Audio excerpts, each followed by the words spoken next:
that are both featured in the journal. The first of these is by Stephen Dane, who's a veteran presenter here at the conference. Stephen is a teacher in Toronto.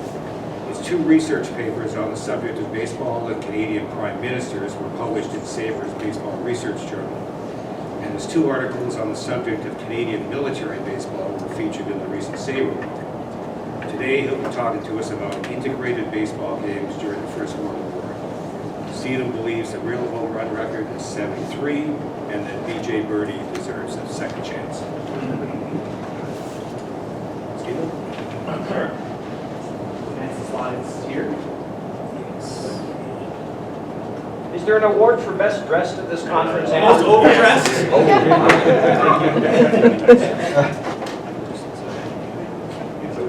I'm B.J. Bird.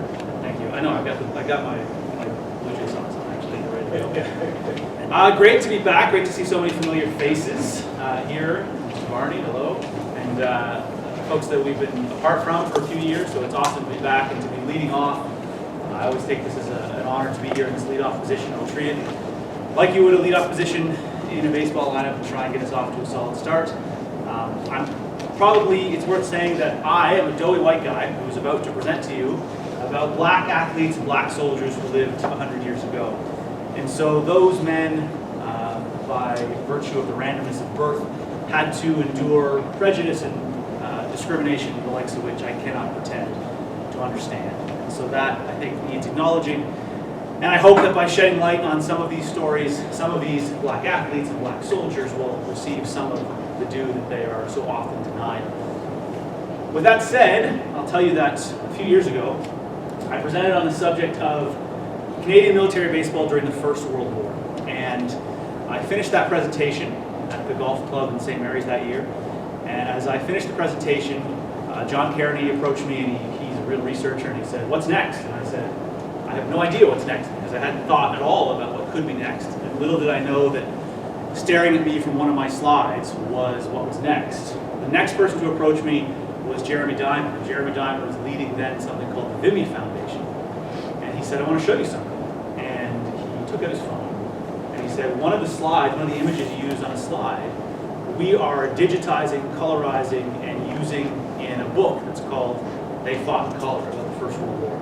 A phenomenal book, by the way, that my students can't put down. It's an incredible book about the First World War. And it takes images like this and turns them into images like that. And he zoomed in like you do on your phone with his fingers, and he said, "Check this out. The batter is a black man." And I was immediately embarrassed because I had just given a presentation on Canadian baseball in the First World War, and I had not noticed that. And immediately I'm presented with questions about who is that guy? How did he get there? This is 1917. I knew that the Canadian military was segregated. Blacks and whites kept apart for the most part. And so how did this happen? Who is that man? I think the research I'm going to present to you today is trying to solve the mystery of who that is, but then also giving you a little more detail into integrated baseball throughout the Canadian Expeditionary Force. So we'll take a trip back to World War I. And if you missed that first presentation, I can tell you that during the First World War, Canadian soldiers were divided into 3 rotations. So you had your battle, you're at the front, and you have your rest and reserve rotations. And during their rest and reserve rotations, Canadian soldiers played baseball a lot. They engaged in many recreations, many activities, but none so often as baseball. They sewed their own uniforms. They sent home for baseball equipment. They asked Van Johnson, president of the American League, to send them baseball equipment and uniforms, and he did. And so baseball is something that Canadian soldiers are playing on their own, within meters of German offensive attacks, inside British soccer and cricket stadiums before crowds of tens of thousands of people. Baseball eventually becomes, because it's such a great way to build morale, because it's such a great way to keep fit during a sedentary war. Canada's soldiers led the world in VD, so it's also a great way to keep our men occupied in a healthy way. Baseball becomes an officially sanctioned part of the Dominion War effort. So that's the story of baseball during the First World War. The story of integrating the forces is a little more complicated. This guy right here, Sam Hughes, who was our Minister of Militia, someone much smarter than I once described him as a megalomaniac to some, and just a maniac to others. Sam Hughes set forth a policy in the Canadian Army. We need 50,000 recruits within the first couple of months of this conflict. We, in August of 1914, had 3,000. So we were in no position to be turning down willing recruits, and yet Sam Hughes said any man who's fit to fight should be accepted into the military, but he left that definition of fitness to his local recruiting officers. And so very often they ignored his orders when it came to black recruits. Black recruits were told, disqualifiers were invented. The arches in their feet all of a sudden became disqualifying. Or they were outright told, we don't want a checkerboard army. Or they were outright told, this is a white man's war. And we know that probably 10% of black men who approached trying to join the war, trying to go fight for Canada, were told no. And so a very small percentage of black recruits were actually able to join the Canadian military. We know that by 1917, so past the midpoint of the war, 140 men. So there are 650,000 men in the Canadian Expeditionary Force. 140 black men had been able to join by the time of Vimy Ridge. And in fact, there were 30 black Canadians who charged Vimy Ridge and helped take it from the Germans in that seminal Canadian battle in 1917. So black men are entering the Canadian Expeditionary Force. It's difficult to do so, but once they get there, they are discovering baseball, of course, just like any other soldier. And it seems like they're being invited to join teams much more easily in the military than they would be back home. One of the examples we have of this is John Army Howard. And John Army Howard was our first black Olympian. So he is a man who competed in the 1912 Stockholm Games. He is the first black Olympian ever for Canada. It makes the newspapers. And eventually, when he joins the Army, he's sent to Niagara Camp. And we know that within 2 days of him arriving at Niagara Camp, he has integrated that baseball team. He's the only black player on an otherwise all-white baseball team at Niagara Camp. He is an Olympic sprinter, so you can guess in many of the reports I have, he's bunting and booting it down to first base and beating the guy with the ball by 2 full steps. And so Army Howard becomes valuable on a baseball team. Within a week of arriving at Niagara Camp, he's the captain of the team. And so they are traveling around the Golden Horseshoe, playing other teams of military men awaiting deployment, and he makes the papers often and is often referred to as the only black player on the baseball team. Army Howard will eventually be sent overseas. He'll serve as a stretcher bearer and a sapper, and he'll return home uninjured. He survives the war. The same cannot be said, the uninjured part, for Ethelbert Curly Christian. This is an incredible story. This guy, he's a ball player. Wait till you hear about this toughness. This guy, Curly Christian, was a semi-professional baseball player in the northern U.S., traveling around the northern U.S. states. He ends up in 1914 as an itinerant ball player in Brandon, Manitoba. And so he's playing semi-professional baseball in Brandon, Manitoba when the war breaks out, and he immediately joins the Canadian Army. He was able to join as an American. That was something we were allowing to happen in those early days of the war. And so he signs up and ships out and finds himself at Vimy Ridge. And so he is among the first wave of soldiers over the top, charging at Vimy Ridge that day in April of 1917. And that attack was done with something called the creeping barrage, where shells are launched over your head and they land in front of you. And if everything's timed correctly, a giant crater is created and you jump into that crater and the German machine gun bullets are whizzing over your head instead of into your chest. Unfortunately for Curly Christian, the shell lands too close to him. Fortunately for him, it sinks deep into the ground before it explodes, and as it does, it buries him alive on Vimy Ridge under a foot of dirt. Another shell lands nearby, buries him in even more dirt. He's buried alive on Vimy Ridge for 30 hours before stretcher bearers the next day going to pick up the dead find him alive. Somehow a column of air kept him alive on Vimy Ridge. Gangrene sets in, and so gangrene takes both arms and both legs. And Curly Christian is the only quadruple amputee to survive the First World War, the only one. And his story is incredible in that he returns home to Canada, returns home to Toronto. He referred to Canada as his home after he had fought for Canada. No more links to the U.S. in his mind. And most remarkably, he goes on to be a recruiter for the Canadian military during the Second World War. Now, I want you to think about just what kind of a salesman you need to be to have lost both arms and both legs And now you're convincing other young men to go join the army. That's the kind of guy Curly Christian was. But most incredibly, there are reports of him into his old age playing baseball. So playing baseball with children using his prosthetics. There's a story in the Toronto Star of him playing catch and hitting balls with kids in front of Maple Leaf Stadium in Toronto, just before he died, actually. So an incredible story, an incredible guy, and he went on to inspire U.S. rock band Metallica to write a song called One, about a First World War hero who undergoes incredible hardships. And I might have to explain this to some of you in the room, but trust me, if you were in middle school in the early 1990s, this is the coolest piece of information. Right? So, perhaps the best ball player we had during the First World War was this man, Rankin Weary. And Rankin Weary was from New Brunswick, and he enlists in southern New Brunswick, where the saying was if black men showed up en masse, they were often rejected. They would then get smart and divide themselves up to go to different recruiting stations on their own. And as individuals, they had a greater chance of being accepted. That's what Weary does. He's accepted into the Canadian Expeditionary Force. He finds himself at the Shorncliffe base, which is the first stop for everybody going to war from Canada. He integrates a baseball team there. Very shortly, he's transferred to the Canadian Rifles, integrates a baseball team there.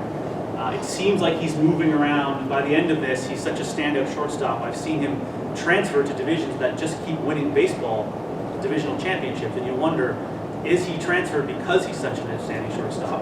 And these baseball teams keep succeeding, as you'll see in a second. Rankin Weary is also at Vimy Ridge. He's a part of the third wave over the top, and so his day is a lot different than Curly Christian's. And he takes part in that successful attack and then is transferred to the 13th Reserve Battalion. You can see him there. His teammates, again, integrates that baseball team. He's the only black player on that club. And he will lead the 13th Reserve Division to a divisional championship. So the Canadian military would often divide their teams into different groups, have complex playoff situations. It was really a complex operation. And Rankin Weary helps his team win when he's with the 13th. He's then transferred to another squad, the 26th Battalion, who will eventually end up here at the Canadian Corps Championships. So this is the culmination of First World War baseball. This is all the best teams playing in a complex playoff system until only two remain. And Rankin Weary leads his team into the Canadian Corps Championship before a crowd of 20,000 or 70,000, depending on which report you believe. Maybe the crowd is somewhere in the middle. In that crowd that day, we can see, trust me, from this distance there, you can't quite see, our Tom Longboat, the Indigenous sniper and sprinter, and Canadian Prime Minister Robert Ford. And Rankin Weary wrote home and said how proud he was to play in front of the Prime Minister. His team loses by a run, but there is an image from 1917, from a great distance, of an integrated baseball game being played among Canadians in what might be the largest crowd at that point to ever see Canadians play baseball, if the 70,000 number is correct. Rankin Weary also provides us with this picture here. You can see his teammates with what's essentially the military equivalent of the NLCS or ALCS pennant. They are on their way to the Canadian Corps Championship when this picture is taken. And there he is, integrating that team. And this is one of, not the, but one of the oldest photographs we have of an integrated Canadian military baseball team, or any integrated Canadian baseball team. Rankin Weary is 22 years old when he takes part in the Battle of Cambrai. It's part of Canada's last 100 days as we are literally pushing the Germans back into Germany. And during the Battle of Cambrai, Rankin Weary takes a bullet at 22 years old and dies just 32 days before the end of the conflict. And one of his compatriots, Private Jimmy Adams, wrote home and said how proud he was to be playing in that Canadian Corps Championship and how he called battalion baseball a little moment of happiness snatched from all this death and destruction. Eventually, the unfair nature of black men showing up willing and able to fight, it boils over within the Canadian Army. There are memos back and forth saying we can't keep rejecting these willing men who want to fight. And so the number 2 construction battalion is created as a place for black recruits to be placed. It's not the integrated army that Sam Hughes had hoped for. It's a segregated army, so black men now have their own battalion to fight in. And the number 2 construction battalion becomes a place where if you're a black man showing up to volunteer to fight for Canada, now you have a place to go. It's a labor battalion, fixing bridges, the kinds of things that have to happen during war. And it's now a place where black soldiers are being sent. One of the most remarkable things about the construction battalion is Reverend William A. White. Reverend William A. White is the commanding officer of the construction battalion.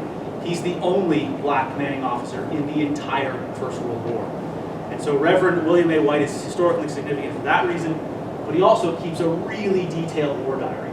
And that war diary, you can see it at the archives in Ottawa, details hundreds of baseball games.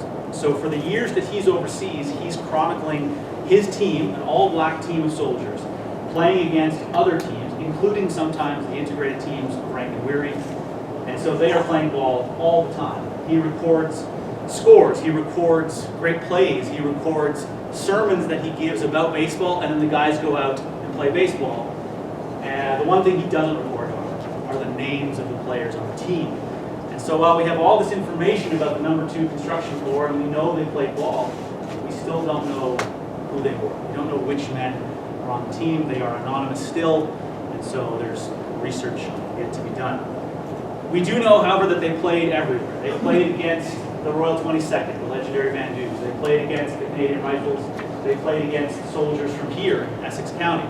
They played ball wherever they went, and they seemed to do so with less discrimination than they would have at the same time back home. And you can see William White in his war diary, the last entry, Germans signed armistice. That's it. And before that, there were 3 entries about baseball games. So his mind was on baseball a whole lot. Members of the number 2 construction company were joined to the forestry corps, which meant that the forestry corps, which took care of all the wooden necessities of war. You need gun stocks, you need rail lines. It's the First World War, you need trench supports. Anything that's being built out of wood, and a lot was being built out of wood, is going to be felled and milled by the Canadian Forestry Corps. The original plan was that Canadians would bring wood with them, because only 4% of Britain was under forest. Imagine that, 4% of Britain was under forest in 1914. So they say, hey Canada, bring the wood with you when you come to war, but U-boats put a stop to that. So all of a sudden the construction and Canadian Forestry Corps are sent into the forests of France to bring down the wood that we need to fight this war.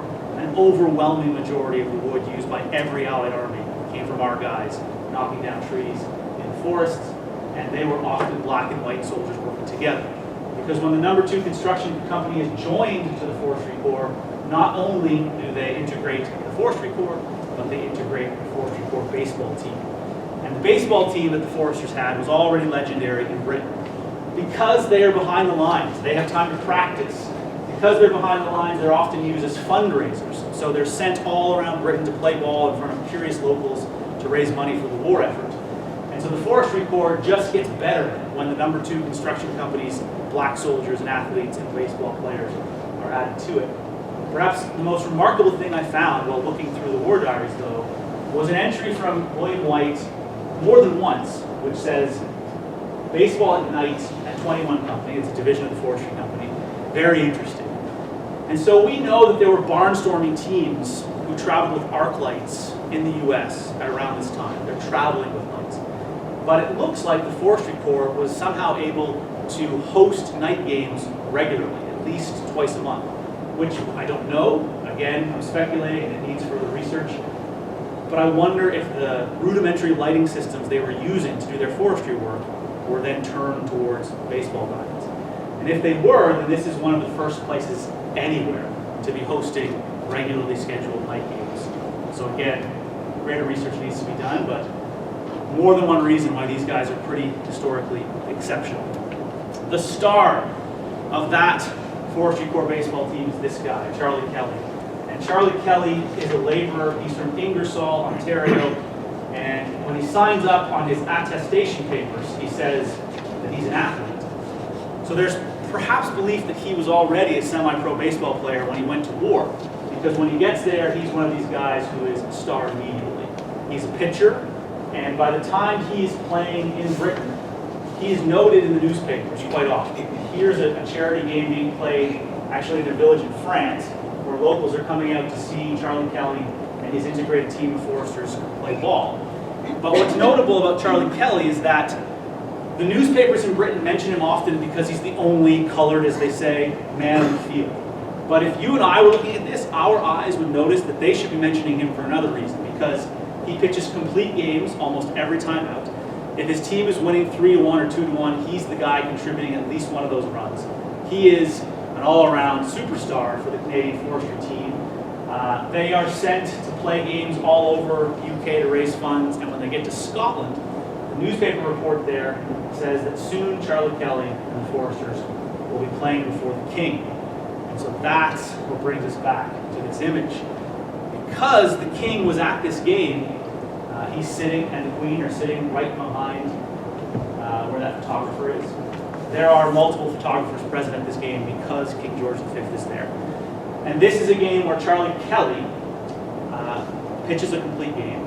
We know that Charlie Kelly contributes to at least one of the runs that the Foresters score, winning the game 2-1. It's called the Forester game because the Foresters are hosting it with the King watching in the shadow of Windsor Castle. And so everything was pointing towards that right there being Charlie Kelly, and then finally research confirmed it. He is my mystery man. There are multiple reports in the newspapers of this game being played where he is again the only black man on the field, where he stands out and plays an incredible game. And after the game, the King walks onto the field. He shakes hands with all the players, including Charlie Kelly. And that moment where a black man who had to fight just to fight, a poor laborer from Ingersoll, Ontario, shaking hands with the man for whom he went to fight for king and country. If this is an American story, it's already a movie. It's a pretty incredible moment. And it just confirms, when you read more stories about that game, that Charlie Kelly, as it says here, the colored champion, bats for the Forestry Corps. He's the mystery man.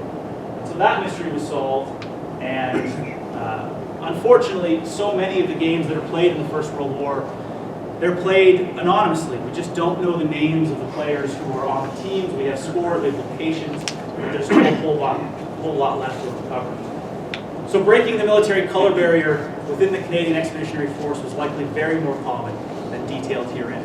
There will always be more to uncover. There are, however, no known instances of integrated American teams during the war, which makes this all the more exceptional in Canada's history. And though taunts and insults weren't often reported in game reports, we can safely assume that black military ball players in Canada, Britain, and France, men like Army Howard, Rankin Weary, and Charlie Kelly, had to tolerate the same ignorance as black civilians and soldiers everywhere else. They put their lives on the line for a country which was not yet ready to call them men. And we can hope, while they took respite from their more heroic duties, while they took to the mound, while they stood between the lines, while they stood firm in batter's blocks, that these black men found peace and were welcomed home. Thank you.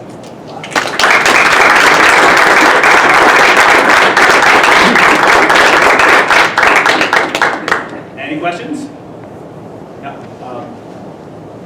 I've seen the book on, I think it's the Allied Expeditionary Games. It's a It's a beautiful thing. It's right. I had a copy and foolishly let it go years ago. But is there? If you've seen it, I can't recall. Digitally. Yeah. Is there anything relating to your subject there? It just says R. Weary, so you know that he was there playing. Okay. It just lists him as the players playing. That game, this championship game, it's worth noting, is the main event of a day of sporting events. So it's an entire day of Canadian sports. But this is the main event because at the time Canada is playing baseball during the First World War, this is our national game. There's no indoor refrigeration at home yet. There's no hockey night in Canada yet. So baseball is the national game. Bill Humber will tell you that very proudly. And so this is a seminal moment, and I didn't know until I started doing this research that that is an integrated game being played at that time. Pretty amazing. 1917. And I assume you've been in contact with Andrew Taylor. Yes, there's in the piece I wrote for the Journal, I refer to him as the unrivaled expert of Canadian military baseball because he runs something called the Folkestone Baseball Chronicle on Facebook, and it's truly amazing. A whole bunch of research. Somebody who ever Remembrance Day will post information about a Canadian soldier who's otherwise unknown, and Andrew knows about them because they play ball over there, and he finds out everything about these guys' lives, and it's truly remarkable. Yes, yeah. We were in contact a lot. Yeah. I think Andrew Taylor, did he not contribute? Yes, he did. Yes, Andrew Taylor has a companion article to Stevens in the New Journal, viewed from the other side of the ocean. It's well worth following and Yeah. reading his stuff. He's fantastic. For sure it is. Yep. So I believe you had a picture of Kelly right from the left and the right side. He was only a Yes, hitter, or- he was. He was a switch hitter, an incredible pitcher. They said that he pitched harder than he hit. That was one of the comments the British newspaper reporters made. But it's one of the things they never actually comment on because they're not baseball eyes looking at him. So they see him as a black player, but they don't comment on the stuff we would recognize. The switch hitting, the pitching, the hitting. He's a remarkable ball player. Yeah, for sure. He returned home and played in the Ontario Baseball Association. Is that what the name of the Ontario Semi-Pro League was? Yeah, the Ontario Baseball Association until 1926. So he continues to play ball after meeting the king. Yeah. Do you have any idea who the group in purple is at the back of the photograph? They seem fairly distinct. Yeah. So, oh, you mean the boys in their school uniform? Is that what you meant? Right at the top of the back, yeah. Yeah. So there is a local school this is Windsor Great Park. And so just outside of Windsor Great Park, the Canadian Forestry Corps are given Windsor Great Park by King and Queen to do their forestry work. The construction battalion, when they show up, are placed right next to them. So they will work in tandem in the same spot, just probably meters from where this photo was taken. They carve out a place on that field to play baseball every single day. King and Queen were very often there to see games, as were other members of the royal family. And so what you see back there is the mascot, this guy dressed like a clown. You see Canadian soldiers, obviously in their uniforms. You see members of the Forestry Corps baseball team, all of them white except for our guy, Charlie Kelly.